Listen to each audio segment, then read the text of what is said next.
い、皆さん、こんにちは。漫画家の下本慎です。よろしくお願いします。ということで、今日はですね、コメント欄のお悩みにまた答えていきたいと思います。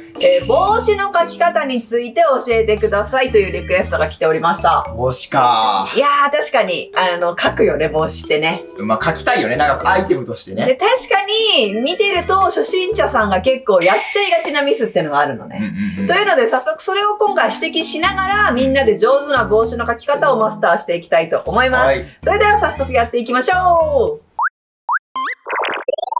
はい、じゃあまずは、ちょっととりあえず S 君にね、この子に帽子をかぶせてみてほしいんだよね。ああ、なるほど。だからということで一発書きでいいので、帽子をこの子にかぶせてください。来たよ、いつもの無茶ぶりがこれ。S 君の実力を知るためにね。ということでですね、S 君ありがとう。協力ありがとうございます。これがですね、一番やっちゃいけない初心者のやりがちな帽子の書き方です。つば長すぎた問題。そこじゃない。そこじゃない。そこじゃない。つば長すぎた問題じゃない。あ、そこじゃない。初心者が一番よくやってしまうミスっていうのが、頭の形と帽子の形が合ってないっていうミスなのね。そうじゃない。これ本来当たり取っていくとね、この子の頭はさ、こんな感じなの。だいぶ帽子からはみ出ちゃってるわ、俺の。帽子からはみ出ちゃってる。デスクの帽子が短いんだけど。ちっちゃすぎるってことだね。ということで、初心者ありがちなミス。こんな感じ。本来の頭のサイズに帽子が合ってないっていうことです。これは例えば大きすぎちゃったね。なるほど、なるほど。これはもうちっちゃすぎちゃったね。まあ極端に描いてるけども、つばのことをみんな考えちゃう、帽子描くときって。つばどんな形にしようかな。確かに。エスクもつば伸びすぎちゃったね。それ以前の問題で、多分この頭にフィットする部分、そこがちゃんと頭の形を取れてるかっていうところで帽子がうまく描けるか描けないかって決まってきますので、まずはちゃんと帽子で髪の毛の部分見えなくなるからいいやじゃなくて、見えない部分も当たりを取るってことをやってみてください。で、これ正しく描くとどうなるかっていうと、だいたいこんな感じになるかなというイメージです。まあ頭の形を先に取っておいて、それに沿って描けば、まあ大きくこんな風なミスは起きないよねっていう。だからまずは自分の描いたイラストで、帽子なんか変だなって時、頭の形にちゃんと合ってるかっていうのを一番最初に見てみてください。案外つばの形を気にしがちだけど、頭の形の方をね、重視してみてください。じゃあそれが分かった上で、ちょっといろんな帽子の描き方いきたいと思います。じゃあまず、みんなが書くであろう使い勝手が多そうなものから説明していくので、まずはキャップです。でも正直キャップ、私的にはむずい。帽子の中ではむずい部類に入ります。大事なのはどんな帽子を描くときでも、まずは、頭の丸い形を取るだけじゃなくて、つばを描く前の形をイメージして線を取っといてあげること。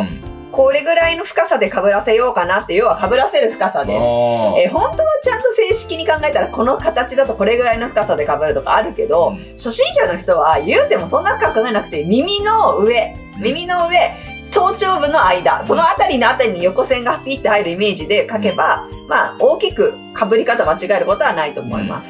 結構つばをね、細く描いちゃう人がいるんだけど、結構つばって幅広で、実際顔の横幅ぐらいつばがありますっていうイメージなので、結構横の方からつばをピーッと出してあげる。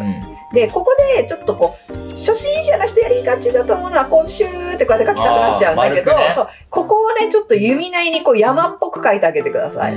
こういう形で。こういう形で、ちょっと難しいけどね、こういう形をイメージする感じ。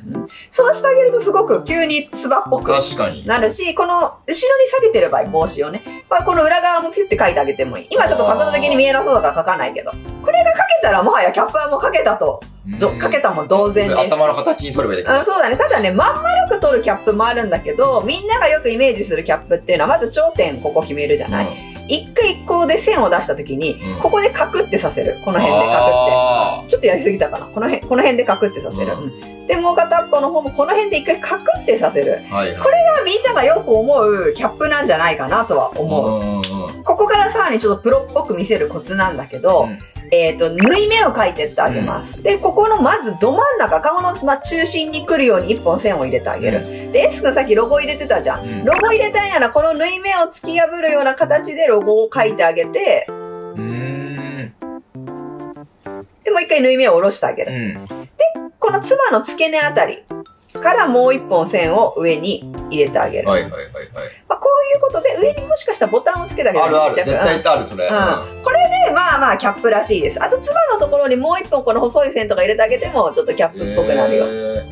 縫い目を描くってことだね。そうだね。これでこれがキャップ。じゃあちょっと他の見えてないとこ書いておきますね。はい。こんな感じです。はい。じゃあこれ一つ目、キャップの書き方でした。はい、じゃあ次は、麦わら帽子とかつば広帽子って言えばいい。つばの広い帽子の書き方です。まあ簡単に書いちゃうとさ、こうなんだけど、帽子って。こういうことなんだけど、まあこれじゃあ寂しいので、こういう形のメビウスの輪っていうのみんな知ってるかな、メビウスの輪をね、ぜひ周りに書いてみてください。そうしたらこのメビウスの輪に沿って形をとっていきます。まあ見ていってください。本当だ、こんな形、ちょっと眉毛が突き抜けてしまったけど、最初に私が描いちゃったから、メビウスの輪とこの接地面をちょっと頭をうまく使わなきゃいけないから難しいんだけど、ここに頭の丸を描く。で、ここに接地があったら、ここの上が見えてる。で、ここからは裏側を描くみたいなイメージで人間のこの頭の裏側を描くみたいなイメージでやってもらうと結構プロっぽいつばが初心者の人でも描けますので、ぜひやってみてください。最後にここに1本ピーって線を入れてあげると、もう帽子だね。確かに帽子だわ。例えばここの上の部分の形をこういう風に四角くしたりとかするとカンカン帽みたいな感じにもなるし、なんかこう例えば折り曲げを入れてあげても見たことあるなっていうような帽子になったりはカーボーイハットみたいなね。そう。まあこの辺はちょっと自分のやり方次第で結構変わっていきますっていう感じです。じゃあ次行きたいと思います。このまた頭の形に沿って線を描いた後に、今度は今までは頭の形に沿ってこう上の頭部のところを描いてたんだけど、思いっきりまっすぐ伸ばしていきます。で、コック帽やん。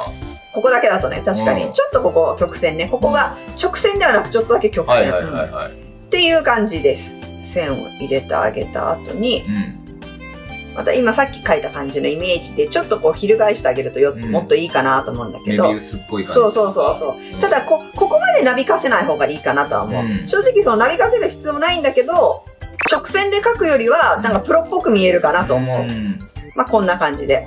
描いてまた1本線を足すと、これはもうキッド様の要はシルクハットになります。結構スーツとかと合わせてあげると、まあ、洋風の紳士みたいなイメージに描けるのでおすすめ。でこうつばがシルクハットは硬いからこんな感じで裏側描いてるけど、まあ、実際はもう超直線でこうやって描いてあげても、まあ大丈夫っちゃ大丈夫。本当はこれでいいんだけど、まあそうするとちょっと寂しいからねっていう感じです。なるほどね。じゃあ次の帽子。まあ次の帽子はまず頭の接地面を考えます。頭部に向けてちょこっとこう伸ばしてってあげる。こんな感じで。で、できたら細い方の線で、二重線をこの形に合わせていっぱい描いてってあげてください。なんだったらここにちょっとタグみたいなのつけてもいい。まあこんな感じで、もうここまで描いて、あとは髪の毛を描き足してあげれば。ニット帽か。そう、冬に使えるニット帽になります。上に玉ねぎ乗っけてるイメージだ。ちょっとね、私の線の描き方、まあいろいろ描き方で、エンスカに玉ねぎって言われちゃったから、あんまり私はちょっとダサくなるからあんまやらないけど、まあここにポンポンとかつけてあげれば。もう玉ねぎとは言わせない。確かに。っていう感じ。これ簡単だよね。要は頭の形さえ意識してればいいから。ただこの線とか入れてあげないと、ニット帽か分かんなくなっちゃうから、なるべくここにこう縫い目の線。をね。そう。本当は描けるんなら、こう一個一個ね、三つ編みみたいのをこう描いてってあげて。超大変やん。こういう編んでるね、線を描いてってあげてもいいんだよ。私もやりたくないから2列ぐらいしかやんないけどね。こういうのをね。でもこれ死ぬほど大変じゃん、初心者の人がやるの。だからこう2本線描いてあげても全然大丈夫。やる気がある人は三つ編みを大量に描けば編み目にこれがめっちゃ見えるっていう感じです。じゃあ次。まずは頭の被る部分は今までよりも長さは出さないけどちょっと角があるようなこういう感じで四角く取ってあげます。で、つばはもうまっすぐ下に顔の周りに顔を隠すような感じで下ろしちゃう。これちょっともうね、正直目に被るぐらいがいいと思う。こんな感じ。で、耳とか今私飛び出てるけど、実際みんな消してください。で、この、耳の横のあたり、上のあたりにピーッと1本線入れてあげて、ここからね、1本タグみたいの出してあげるとぽいと思う。で、さらにこの横線みたいなこのつばに沿って入れてあげるといい。これ何本も入れてもいいし、2本ぐらいでも大丈夫。そうするとこれバケットハットっていう、顔の周りを結構隠すようなハットになります。確かに。じゃあ最後もう1個教えたいと思います。まず頭の形をとって、頭の接地面を意識する。そうしたらさっきと同じように、まず、キャップのつばみたいなものを一回書いときます、当たりで。で、そしたらそのキャップのつばのね、上に、スライムをちょっと乗っけるぐらいの気持ちで、もっこりしたものを描く。で、これちょっと清書していくとどうなるかっていうと、こんな感じになって、これあんまりリアルな世界では、見ないんだけど、なんか漫画とかアニメの世界ではなんか見る、探偵の、帽子ね。なんか探偵さんとかがつけてたりするような帽子。はいはい。茶色だったらね。そうそうそう。で、チェックだったら。なんていうの、何帽っていうのか私もわかんないんだけど、よく漫画やアニメの世界で見るなっていう帽子になります。かけるんだったら、こういうチェックの線を書き足してあげると、めちゃくちゃ探偵さんの帽子っぽくなる。めんどくさいけど。ということで、6個帽子の書き方説明でしたが、ここで最後に最重要事項を皆さんにお伝えしたいと思います。帽子の書いたら、これで終わりではありません。帽子を書いて私が一番帽子をうまく見せるためにやらなきゃいけないこと。今日一番みんなに言いたかったのは、帽子の影を顔に落とすっていうことです。白黒の場合はあんまりやらないと斜線でやってもいいし、とにかくですね、このつばの影をですね、落としてあげるの、顔に。それだけでね、めちゃくちゃ帽子描いてうまく見える。立体感が生まれるからなのかな。やっぱこれがね、帽子を描く上で私はね、絶対必要なね、行為だと思ってるんだよね。なんだったら帽子を描いた時私は一番楽しいのは、もはやこの影を描くことかもしれないっていうぐらい、なるほどね。この影を描く作業がめちゃくちゃ個人的には大事だし、やっぱ帽子をかぶってるように見せるためのポイントだと思う。ニット帽だけは例外です。つばないから。ああ、そうそう。つばがあるものだけが。そう。結構もう目のね、全部を隠しちゃうとか、目の半分ぐらいまでいっちゃうぐらい、思い切っちゃっていいと思うよ。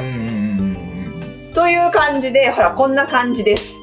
思い切ってぜひ、目のね、半分隠れるぐらいまで影入れちゃっていいと思うので、この帽子に書いた後は、帽子の影までを含めて帽子だっていうことをぜひ皆さん意識してみてください。ぜひまたね、コメントでまた、お悩みとかあったら気軽に送ってください。ではまた他の動画でお会いしましょう。漫画家の新本慎と、バイバーイ。